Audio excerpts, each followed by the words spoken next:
আসসালামু আলাইকুম। আজকে আমি তোমাদের মানব হৃৎপিণ্ড পড়াবো। এটা হচ্ছে বেসিক থেকে প্রো লেভেল পর্যন্ত তোমাদের সাথে আলোচনা করব। এটা মূলত দশম শ্রেণীর জন্য তৈরি করা। দশম শ্রেণীর ষষ্ঠ অধ্যায় এ সম্পর্কে আলোচনা করা হয়েছে। আমি এটাকে একটা টপিক ভাগ করে নিয়ে তোমাদের সাথে আলোচনা করছি। এখানে তোমাদের কোনো সমস্যা থাকার কথা না, একদম সম্পূর্ণ লেভেল আলোচনা করব। প্রথমে আমরা দেখি হৃৎপিণ্ড কী এবং এর অবস্থান। এখানে আমি একটা ছবি দিয়েছিলাম, সেই ছবিটা আসলে স্লাইডে আসেনি। যাই হোক, ছবি না হলেও আমরা জানি হৃৎপিণ্ড অনেক গঠন সম্পর্কে আমরা জানি। আচ্ছা, হৃৎপিণ্ড হচ্ছে একটা পেশিবহুল অঙ্গ। হৃৎপিণ্ড এটা হচ্ছে ফাঁপা পেশিবহুল অঙ্গ এবং সারা শরীরে রক্ত পাম্প করে। তাহলে এটুকু আমাদের জানি। অবস্থান, এটি বুকের মাঝখানে বক্ষপিঞ্জরের নিচে ফুসফুস দুটির মাঝে অবস্থিত এবং সামান্য বাম দিকে হেলানো। আমরা যদি ভালোভাবে চিন্তা করি, আমাদের দেহ একটা বিশাল গহ্বরে বিভক্ত। এটা হচ্ছে বলা হয় দেহ গহ্বর। দেহ গহ্বর আবার দুটা গহ্বরে বিভক্ত। একটা হচ্ছে বক্ষ গহ্বর আর একটা হচ্ছে উদর গহ্বর, থোরাক্স অ্যান্ড অ্যাবডোমেন। এই হৃৎপিণ্ড থাকে থোরাক্সে। হৃৎপিণ্ড ডায়াফ্রামের উপরে দুই ফুসফুসের মাঝে বাম দিকে হেলানো অবস্থায় থাকে।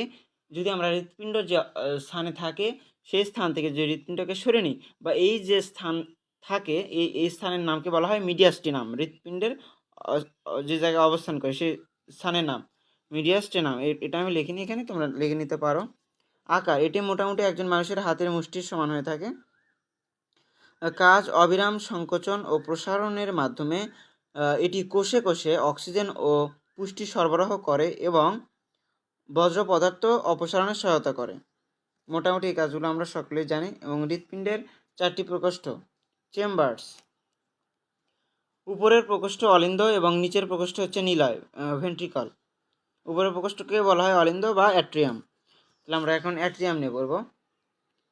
হৃৎপিণ্ডের উপরের দুটি প্রকোষ্ঠ অলিন্দ বা অ্যাট্রিয়াম বলা হয়। এগুলো রক্ত গ্রহণ করে, অর্থাৎ সারা দেহ থেকে রক্তগুলো গ্রহণ করে হচ্ছে ডান অলিন্দ, এবং ফুসফুস থেকে রক্তগুলো গ্রহণ করে হচ্ছে বাম অলিন্দ। এই দুই, তাহলে অর্থাৎ আমরা একটা জিনিস খেয়াল করলাম, অলিন্দ সবসময় রক্ত গ্রহণ করে এবং নিলয় সবসময় সরবরাহ করে, অর্থাৎ পাম্প করে বাইরের দিকে বের করে দেয়। অর্থাৎ আমরা এখানে একটা জিনিস বুঝতে পারতেছি, একদিক দিয়ে অলিন্দে ঢুকতেছে, সেখান থেকে নিলয়ে যাচ্ছে এবং নিলয় থেকে ধমনির মাধ্যমে বাইরে চলে যাচ্ছে। তাহলে হৃৎপিণ্ডের প্রবাহটা একমুখী প্রবাহ। এটা আমাদের খুব ভালোভাবে মনে রাখতে হবে, অনেক সময় জানার জন্য এটা একটা গুরুত্বপূর্ণ জিনিস। তারপরে দেখো, ডান অলিন্দ সারা শরীর থেকে কার্বন ডাইঅক্সাইড যুক্ত অক্সিজেনবিহীন রক্ত গ্রহণ করে, অর্থাৎ ইনফেরিয়র ভেনা কাভার মাধ্যমে। ইনফেরিয়র ভেনা কাভা মানে হচ্ছে নিম্ন মহাশিরা, আর হচ্ছে সুপেরিয়র ভেনা কাভা মানে হচ্ছে ঊর্ধ্ব মহাশিরা। এই দুই মহাশিরার মাধ্যমে রক্ত যায় হচ্ছে ডান অলিন্দে, এটাই বলা হয়েছে। তারপর হচ্ছে বাম অলিন্দ ফুসফুস থেকে অক্সিজেনযুক্ত বিশুদ্ধ রক্ত গ্রহণ করে। এটা হচ্ছে ডান অলিন্দের কাজ, বাম অলিন্দের কাজ। এখন আমরা আসবো নিচের প্রকোষ্ঠ বা নিলয়, ভেন্ট্রিকল। নিচের দুটি প্রকোষ্ঠকে নিলয় বা ভেন্ট্রিকল বলা হয়। এরা হৃৎপিণ্ড থেকে রক্ত বাইরে পাম্প করে, যেটা কিছুক্ষণ আগে বললাম। ডান নিলয় দূষিত রক্তকে শোধনের জন্য ফুসফুসে পাম্প করে পাঠায়, অর্থাৎ যে রক্তগুলো কার্বন ডাইঅক্সাইড যুক্ত সেটা সারা শরীর থেকে নিল অলিন্দ থেকে গেল নিলয়। এই অলিন্দ থেকে নিলয়ের মাঝে একটা ডান অলিন্দ থেকে নিলয়ের মাঝে একটা কপাটিকা আছে, নাম হচ্ছে ট্রাইকাসপিড। কপাটিকার মাধ্যমে চলে গেল, যাওয়ার পরে এই ডান নিলয় যখন এটাকে চাপ দিল, সংকোচন করলো, সিস্টল, এটা ফুসফুসে চলে গেল। ফুসফুসীয় ধমনী, এটাকে বলা হয় পালমোনারি আর্টারি। এটার মাধ্যমে ফুসফুসে গেল। ফুসফুস থেকে আবার পালমোনারি ভেইনের মাধ্যমে এটা আসলে হচ্ছে বাম অলিন্দে। এটা হচ্ছে অক্সিজেনযুক্ত রক্ত। এভাবে এরকম কাজগুলো হয়ে থাকে। এখন আমরা দেখব বাম নিলয় অক্সিজেনযুক্ত বিশুদ্ধ রক্তকে প্রবল বেগে সারা শরীরে পাম্প করে। ওই যে আমরা ফুসফুস থেকে রক্তটা আনলাম বাম অলিন্দ থেকে আবার বাম নিলয়ে আসার সময় একটা কপাটিকা থাকে, এটার নাম হচ্ছে বাইকাসপিড, দুই পাল্লা বিশিষ্ট। কপাটিকা ভেদ করে বাম নিলয়ে আসলো, বাম নিলয় আবার সারা দেহে রক্তগুলো পৌঁছে দিল অ্যাওর্টার মাধ্যমে। অ্যাওর্টা থেকে আবার বিভিন্ন শাখা তৈরি হলো। এভাবে আমরা কল্পনা করলে অনেক সহজ হয়ে যাবে। আমরা চিন্তা করতে পারি এভাবে। এখানে কিন্তু আবার প্রাচীরও আছে, আমরা সেই বিষয়গুলো পরবর্তীতে দেখব। প্রকোষ্ঠের ভিতরে আন্তঃপ্রকোষ্ঠীয় প্রাচীর থাকে, যেমন হচ্ছে আন্ত অলিন্দ নিলয় প্রাচীর, তারপর হচ্ছে আন্ত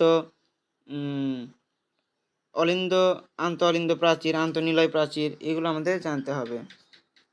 তারপর হচ্ছে হৃৎপিণ্ডের কপাটিকা। হৃৎপিণ্ডের কপাটিকা হচ্ছে ট্রাইকাসপিড ও বাইকাসপিড দেওয়া আছে, অ্যাওর্টিক ভালভ দেওয়া আছে, আর পালমোনারি ভালভ। আচ্ছা, ট্রাইকাসপিড আমরা তো জানলাম, ট্রাইকাসপিড ভালভ থাকে ডান অলিন্দ এবং ডান নিলয়ের মাঝে। তারপর হচ্ছে বাইকাসপিড ভালভ বা মাইট্রাল ভালভ, এটা দেখা হচ্ছে বাম অলিন্দ ও বাম নিলয়ের মাঝে। এরা রক্তকে শুধু একদিকে প্রবাহ করে, যেটা তখন আমাদের বললাম যে একমুখী প্রবাহ। তারপর হচ্ছে অ্যাওর্টিক ভালভ, এটা হচ্ছে বাম নিলয়ে যে রক্তটা আসলো অক্সিজেনযুক্ত রক্ত। আচ্ছা, আমরা এটাও মনে রাখতে হবে বাম নিলয়ের প্রাচীর কিন্তু খুব মোটা, পুরু, কারণ এটা সারা দেহে রক্ত ছড়িয়ে দেয়, এই জন্য এটা পেশিটা হচ্ছে পুরু। আচ্ছা, বাম নিলয় এবং মহাধমনী এর সংযোগস্থলে এটি অবস্থিত, যাতে এই অ্যাওর্টিক ভালভের কাজ হচ্ছে যাতে রক্তটা যে অ্যাওর্টার মাধ্যমে সারা দেহে চলে গেল, এটা যাতে আবার অ্যাওর্টা থেকে ব্যাক হয়ে যাতে বাম নিলয়ে না আসতে পারে। এই যে এখানে সেটাই বলেছে, এটি বিশুদ্ধ রক্তকে শরীরে যেতে দেয় কিন্তু রক্তকে আবার নিলয়ে ফিরে আসতে বাধা দেয়। এখন আমরা পালমোনারি ভালভ সম্পর্কে জানবো। পালমোনারি ভালভ ডান নিলয় এবং পালমোনারি ধমনীর মাঝখানে থাকে। এটি দূষিত রক্তকে ফুসফুসে যাওয়ার পথ তৈরি করে দেয় এবং রক্তকে পেছনে ফিরে আসতে দেয় না। অর্থাৎ ভালভের কাজ হচ্ছে একমুখিতাকে সমর্থন করা, এই জন্যই ভালভগুলো দেওয়া থাকে। আচ্ছা, আমরা হৃৎপিণ্ডের কবাটিকা পড়লাম। এখন পরবর্তীতে আমরা যাব ইন্টারমিডিয়েট লেভেল রক্ত সঞ্চালন প্রক্রিয়া। এখানে একটু আপডেট লেভেল আমরা জানবো, যেটা আমাদের জানা কথা না, কিন্তু এই জিনিসটা আমাদের জানা উচিত, জানলে পরবর্তীতে সুবিধা হবে।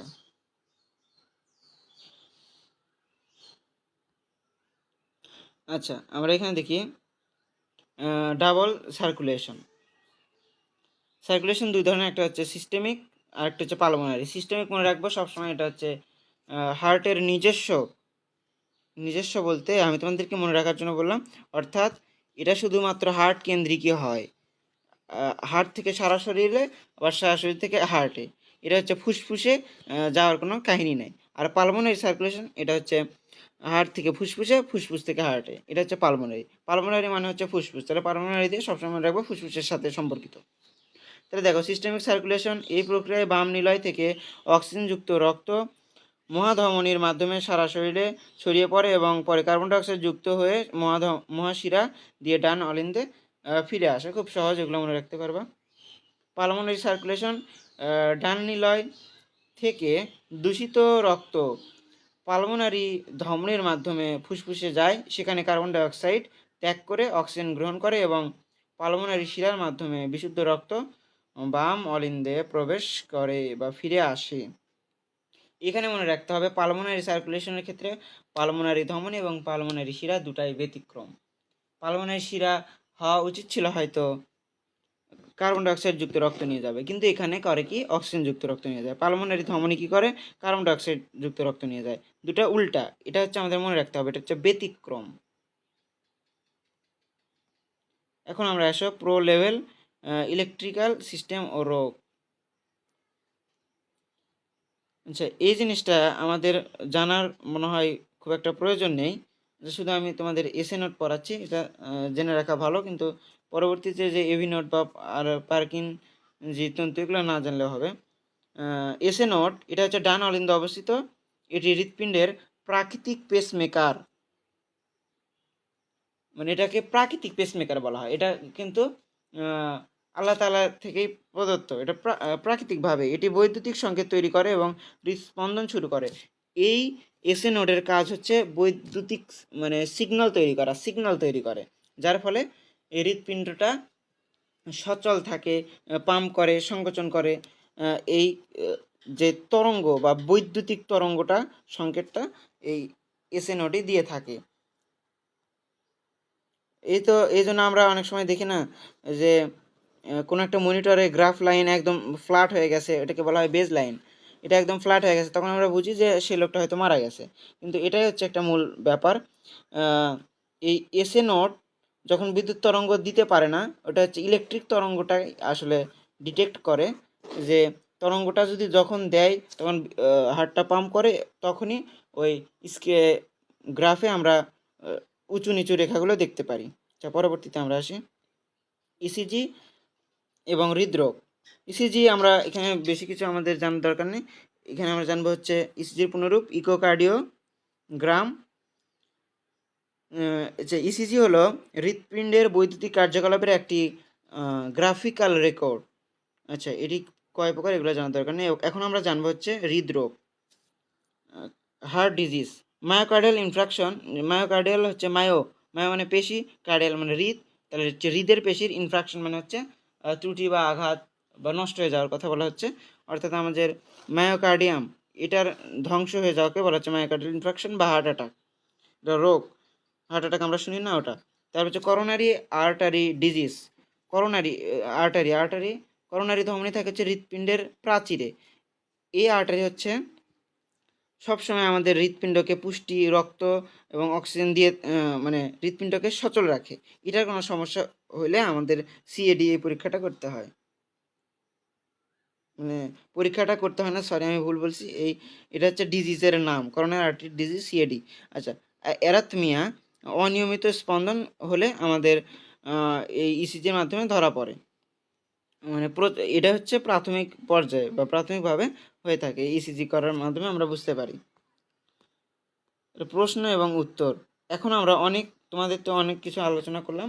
এখন তোমাদের যদি কোনো প্রশ্ন থাকে তাহলে আমাকে অবশ্যই কমেন্টে জানাতে পারো, বা যদি কোনো কিছু রিকোয়েস্ট থাকে, যদি কোনো কিছুর সমস্যা মনে হয় সেটাও বলতে পারো। ধন্যবাদ আমার সাথে থাকার জন্য, এবং আমার চ্যানেলটাকে অবশ্যই সাবস্ক্রাইব করে পাশে থাকবে, এবং পরবর্তীতে এরকম আরও অনেক স্লাইড আমি তোমাদের সাথে আলোচনা করব। ধন্যবাদ।